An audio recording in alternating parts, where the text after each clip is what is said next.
it's me, Millie the Huntress. I'm interviewing Seb today. Hi, Seb. Hi, how you doing, Millie? Great, how are you? I'm good, thank you. Seb is all the way in Canada and he loves his jiu-jitsu, and I've got a lot of cool questions for him today. Amazing. So, what was your calling? What was my calling Yeah, as far as how I got to do what I decided to do in life? Is that what you are referring to? yeah, Yeah. It's really interesting for me. mm, I guess I was on the wrong side of being bullied for decades when I was younger, and eventually that would translate into me wanting to do something against bullying. And for me, the path to doing that was to become a law enforcement officer, a policeman. And I did that. I was military before, and then I moved into the police force, and I did that for 20 years. I retired 2 years ago. But really, the calling for me was just being there for people when injustice struck. And as cheesy as this sounds, that's exactly why I did it. And I'm not suggesting that everybody does it for that reason, but for me that was the main motivator. It was the main reason why I did it, so that I could help those that needed me. yeah. Was it like, were you police? Were you like helping people or were you like arresting people? hmm Well, I think we did both. We helped people, but in helping people, at times we also arrested people, and this is just something that needs to happen in order to keep the community safe. Um, you know, it's not so much about who you arrest, is how you're arresting people, and how you're treating everybody with decency, and how you're being a good human regardless of who you need to arrest or not. So for me, policing was never personal. It was always something that I needed to stay professional when I did. And it was very important for me that I would never compromise that I would never, give way to anger and, yelling and screaming and swearing or any of that stuff. For me, it was all about being the ultimate professional, the consummate professional. And I didn't take any of the stuff that these bad guys did personally. I didn't take it personal. It was my job to interfere with whatever it is that they were doing, and that's what I did, and I did it in a professional way. So that was sort of my way of policing. Yeah. How did you handle the difficult days? Yeah, I mean, there's always difficult days, but thankfully those difficult days are a reminder that when the good days are coming, you're able to recognize the good days because you've had difficult days. But if all your days were the same, you wouldn't know what's good and what's bad. So it's important to have bad days so that you remember to be grateful for the great days.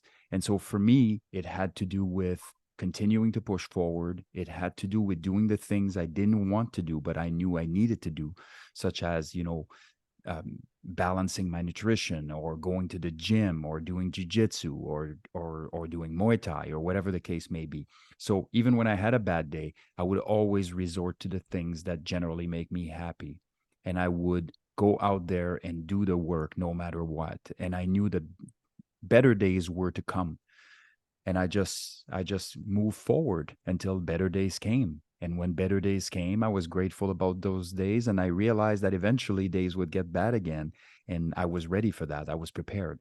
So my goal was never to stop the bad days from happening. My goal was always to control my reaction to the bad days, if that makes any sense. Yeah, amazing. I love your mindset. What is it that gets you up every morning? Well, a lot of things get me up every morning. First of all, I have four beautiful kids. So I have a 16-year-old, a 17-year-old rather, a 15-year-old, and I have now a an 11 and a 7-year-old as well. And so those are, my primary reasons to get up every day. But also I have all kinds of friends and all kinds of people that not only count on me, but that I count on.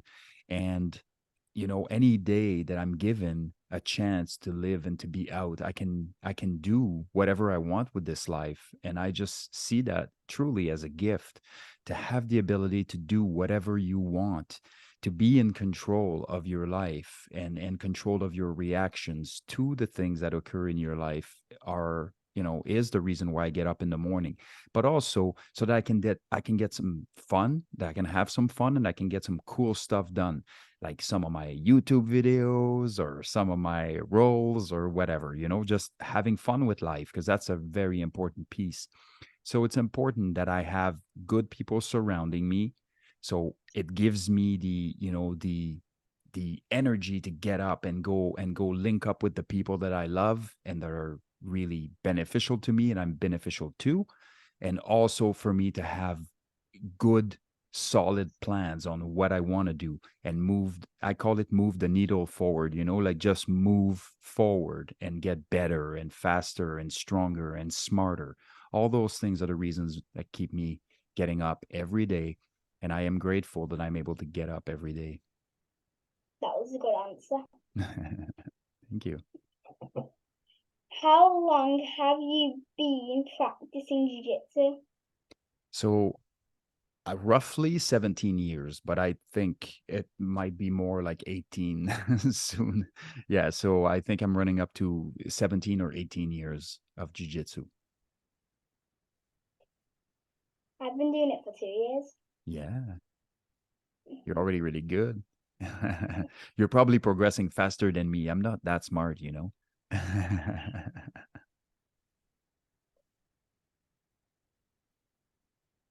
But before all this, I also did a lot of other martial arts. So I did jiu-jitsu for 17 years, but I was in Muay Thai for many, many decades. And I started martial arts when I was 3, and I'm 46 years old. So that's 43 years of martial arts total. I've been in martial arts my entire life. It's been it's been an incredible journey. And if there is one thing I would never change about my life, is martial arts. Yeah, that's what I do as well. Yeah, love it. You're a black belt in jiu-jitsu. Do you still learn today? Oh, yeah. I learned more than I ever have, I think, since I became a black belt. And, we hear it all the time, black belt is where the jiu-jitsu journey starts. And it's true to a certain extent. Yes, it starts before that. But if you think about it, by the time a person has a black belt for 10 years, they generally have been a black belt longer than they did jiu-jitsu, right?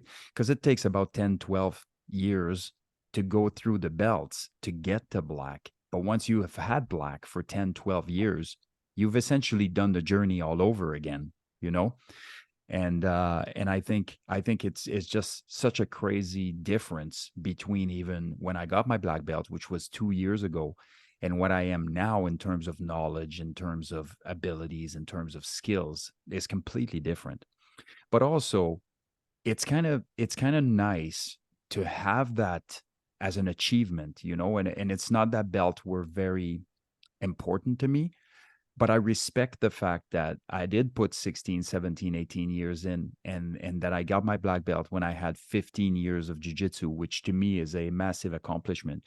Like if you get a black belt after 2 years, okay, cool, but does it mean the same as if you've done it for 15 years, and I don't and I really love that. I love that very few people do it, because you need to stay consistent for so long, and people have a hard time being consistent for so long. So if anybody's done it, they generally have spent a lot of time dedicated themselves to it, and that's the rewarding part. To have something that you cannot fake, you need to be able to do the things that you say you are, or that you're representing, by having that black belt around you. Because in jiu-jitsu, people will test you all the time, and you're going to roll with people. And so if you're not what you say you are, or if you've somehow got your belt too quick or shortcutted or whatever the case may be, you're going to end up not having the jiu-jitsu of a black belt. And so there's really nowhere to hide, which is the reason why I love jiu-jitsu so much. There's nowhere to hide. Even if I had a big belt if I was in black belt and I was done with jiu-jitsu, but it doesn't mean that you should stop it. It means that you should still do it so you can still remember it. Absolutely. And then you also run into, like you now need to teach others so that you may help sort of spread the word of jiu-jitsu as well, and send it away to people that either are less fortunate or don't have an opportunity to train or simply don't know about it or whatever the case may be. So you become an ambassador for jiu-jitsu of sort, right? And I believe it's extremely important as a black belt that we not only exemplify the values of jiu-jitsu in our martial arts journey, but also in life in general. So when I see somebody with a black belt, my hope is always that they're a black belt at life also, not just at jiu-jitsu. Yeah. What advice could you give me in jiu-jitsu? Say that again. What advice could you give me in jiu-jitsu? Advice, huh? What advice would I give you? Well, I would say, what's really important, and I think it's been very underrated in the past, and I think for the last 10 years or so, it's more encouraged, but cross training is critically important. Like cross training is very important, and it has nothing to do with loyalty. You can be loyal to a gym and still go to other gyms to train with other people, to have different partners that have different styles so that they may challenge you in a different way. Because otherwise, what happens is, you may be at the top of the mountain in your gym, but you don't really get to test yourself against different styles and styles that may give you problems, right? And that's important, especially if you're going to use your jiu-jitsu in the MMA journey. You want to make sure that you have fought and trained with different styles so that when people are from a different camp, which they will be when you fight generally, that you're able to respond in a way that's going to make you win, right? And so cross training and learning from a lot of different people does not take away from your loyalty for your coach, but it helps you get better. And I think it's important to A, recognize that, and then B, to have the coach that supports it. Because if you're falling into a trap where your coaches do not want you to cross train or whatever, now you're starting to punish yourself to try to get better, and I'm not for that. So it's really important that that cross training piece comes into play. Find the savages that are giving you problems and go train with them. Yeah, that was lots of great advice right there. Amazing. What are your goals now?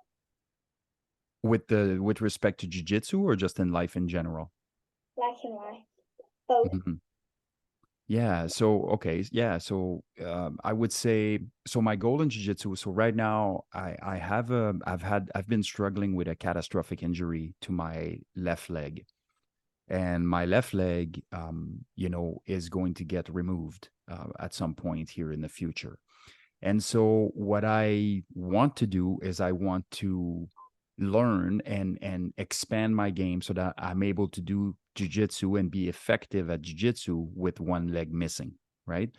And yes, it's only going to be the lower leg, but still it will change my game, right? Like it will be different to try to butterfly in or those types of things. So my goal is to simply adapt to the new circumstances and overcome, right? Like really make my game as tight as it can be for somebody with a leg missing. So that's my goal in jiu-jitsu coming up.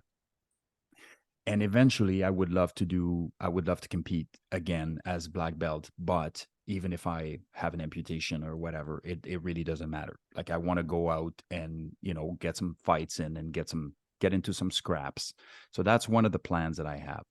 As far as the rest of my life is concerned, I'm very focused on coaching adults here, and not in jiu-jitsu, but just in life in general. So I have a performance coaching business, and me and a partner of mine, who's a former special forces guy, are going to start teaching and coaching executives. And so, people that are already very successful in life but want to take it to the next level. So that is my goal. And I would say a secondary goal or ancillary goal would be to travel. I want to be in a position where I don't have to work 14-hour days every day and forever and take vacations, once in a while. I really want to go and travel to Iceland. I want to go see, all kinds of incredible sceneries and just kind of hang out in those incredible sceneries. So that's in order to do that, I need to be able to balance my work life balance, right? Like I need to be able to have a balance. And so that's what the plan is. Those are my goals for now. Yeah, that was a good one.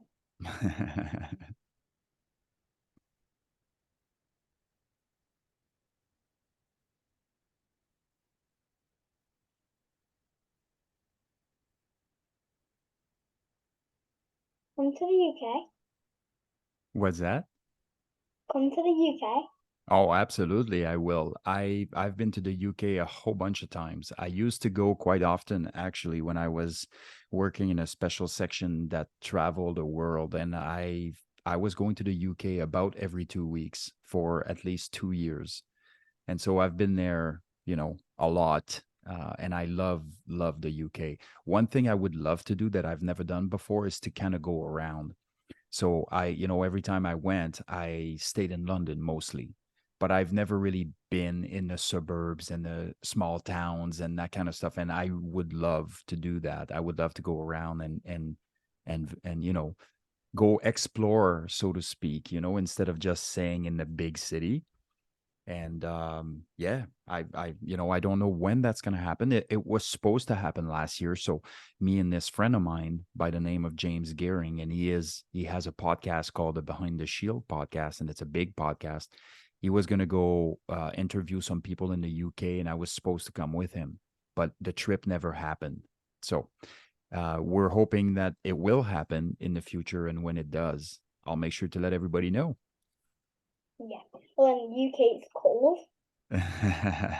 Yeah, but I'm from Canada. That's cold too. What is your mission with your motivation speeches? Hmm.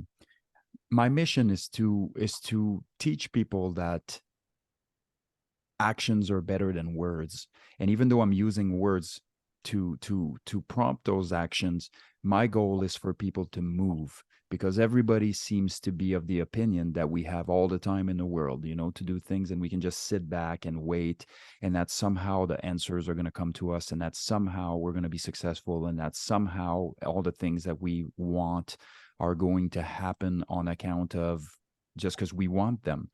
I want people to understand a few things. One of those things is there's a lot of things that are going to happen in life. Those are external factors, and you have no control over those external factors. So you have to be as good as you can to control the internal factors, which is you. And as long as you control you, it really doesn't matter what life throws at you. You'll be able to negotiate it. But also, I want them to stop thinking and stop evaluating and stop doing risk assessment and thinking that something is too risky or too scary or whatever. I want them to really take actions and do things that are uncomfortable so that they can grow out of that. So, this is my main goal: changing lives by lighting a fire under them and say, look, you don't have time. You don't have time. You have to move. Now is the time. Now is the time to move, kind of thing. So this is really what fires me up when I do motivational speeches. And I really love motivational speeches because if you're on a roll and if you're flowing well, you can really light up a room, and that makes you feel good. Always does.